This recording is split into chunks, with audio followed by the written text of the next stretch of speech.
आज बात करते हैं एक ऐसे राजा की जिसकी दरियादिली भी एक इम्तिहान लेती थी, बुद्धि का इम्तिहान। ये कहानी है राजा विक्रम सिंह और उनकी उन 3 मशहूर पहेलियों की जिन्होंने एक पूरे परिवार की किस्मत बदल दी। तो चलिए सीधे कहानी में चलते हैं। राजा का एक बड़ा सीधा सा नियम था। मैं दान सिर्फ उसी को देता हूं जो मेरे सवालों का जवाब दे। बस इसी एक नियम ने पूरी कहानी का मंच तैयार कर दिया, जहां मदद मांगने वालों को पहले अपनी अक्ल का सबूत देना पड़ता था। तो सबसे पहले बात करते हैं राजा विक्रम सिंह की इसी अनोखी शर्त की। एक ऐसी शर्त जिसने उनके राज्य में मदद करने और मदद लेने दोनों का तरीका ही बदल दिया था। भरतपुर के राजा विक्रम सिंह थे तो बड़े दिल वाले, बहुत दानी, पर उनका अंदाज भई जरा हटके था। वो मदद सिर्फ किसी की जरूरत देखकर नहीं करते थे, बल्कि पहले उसके ज्ञान और चतुराई को परखते थे। जो कोई भी उनके मुश्किल सवालों का सही जवाब दे देता, उसे फिर मुंह मांगा इनाम मिलता था। इसको एक छोटे से किस्से से समझते हैं। एक बार एक यात्री मदद के लिए राजा के पास पहुंचा।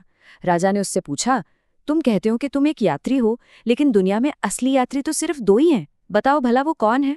अब ये सवाल राजा की सोच दिखाता है। वो सीधी सादी बातों में भी कितनी गहराई खोज लेते थे। बेचारा यात्री तो सोच में पड़ गया, पर इसका जवाब बड़ा ही दिलचस्प है। राजा ने बताया, सूरज और चांद। क्यों? क्योंकि यही दोनों तो हैं जो बिना एक पल रुके दिन रात आसमान का सफर तय करते रहते हैं। वाकई क्या सोच थी। अब कहानी में आती है असली चुनौती। किशन नाम का एक गरीब ब्राह्मण, जिसे अपनी बेटी की शादी के लिए पैसों की सख्त जरूरत थी। और ये कोई छोटी मोटी जरूरत नहीं थी, बल्कि एक पिता की अपनी बेटी के लिए जो जिम्मेदारी होती है, उसका सवाल था। और बस यहीं से शुरू होता है उस ब्राह्मण का पहला इम्तिहान। उसे राजा के सामने न सिर्फ अपनी जरूरत बतानी थी, बल्कि अपनी बुद्धिमानी भी साबित करनी थी। राजा ने किशन को एक कहानी सुनाई और कहा, इस कहानी को तुम पूरा करो। कहानी थी एक राजकुमारी की, जिसे 4 लड़कों में से किसी एक को अपने पति के तौर पर चुनना था। सवाल था, उसे किसे चुनना चाहिए? ये सिर्फ एक पहेली नहीं थी, ये तो तर्क और समाज की समझ का टेस्ट था। तो ये थे वो 4 उम्मीदवार। पहला, एक शिल्पी, जिसे पैसों का हिसाब किताब बहुत अच्छे से आता है। दूसरा, एक ज्ञानी, जो जानवरों की भाषा तक समझ लेता है। तीसरा, एक ब्राह्मण, जिसे सारे वेद पुराणों का ज्ञान है। और चौथा, एक क्षत्रिय, जो शब्दभेदी बाण चलाने में माहिर है। सोचिए जरा, राजकुमारी के लिए सबसे सही वर कौन होगा? किशन का जवाब क्या था? उसने कहा कि राजकुमारी को क्षत्रिय से शादी करनी चाहिए। और उसका तर्क बहुत सीधा, एक क्षत्रानी का विवाह एक क्षत्रिय से ही होना चाहिए।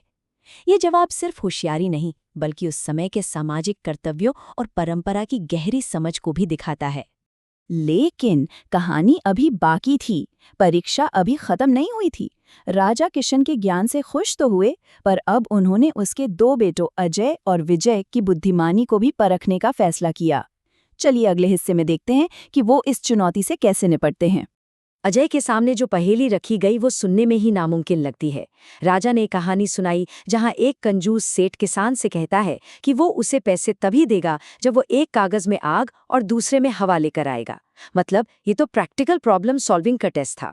और अजय ने इसका जो हल निकाला, वो सच में कमाल का था।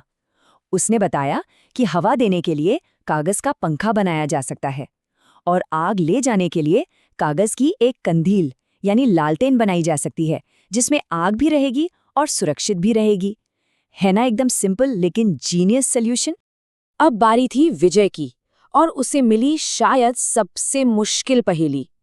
राजा ने उसे पूरे राज्य से 2 ऐसे आदमी ढूंढकर लाने को कहा जिनमें से एक ने कभी झूठ न बोला हो और दूसरे ने कभी सच न बोला हो।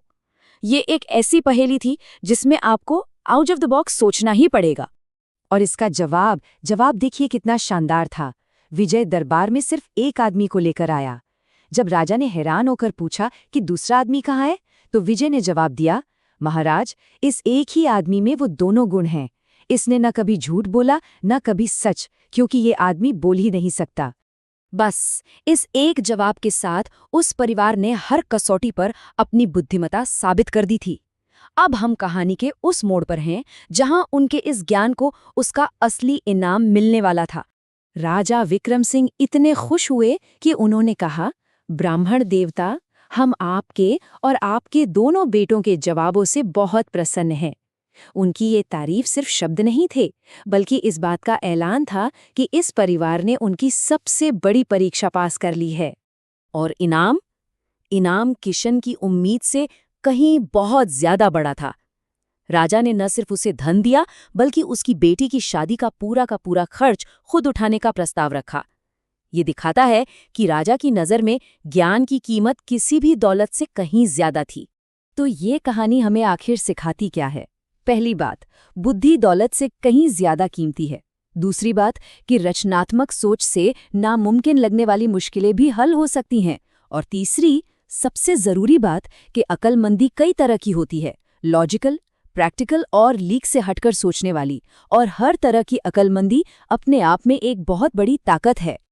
और आखिर में एक सवाल छोड़ जाते हैं। कहानी में तो ज्ञान का इनाम बेटी की शादी का खर्च था, पर हमारी अपनी असल जिंदगी में ज्ञान का सबसे बड़ा इनाम क्या हो सकता है?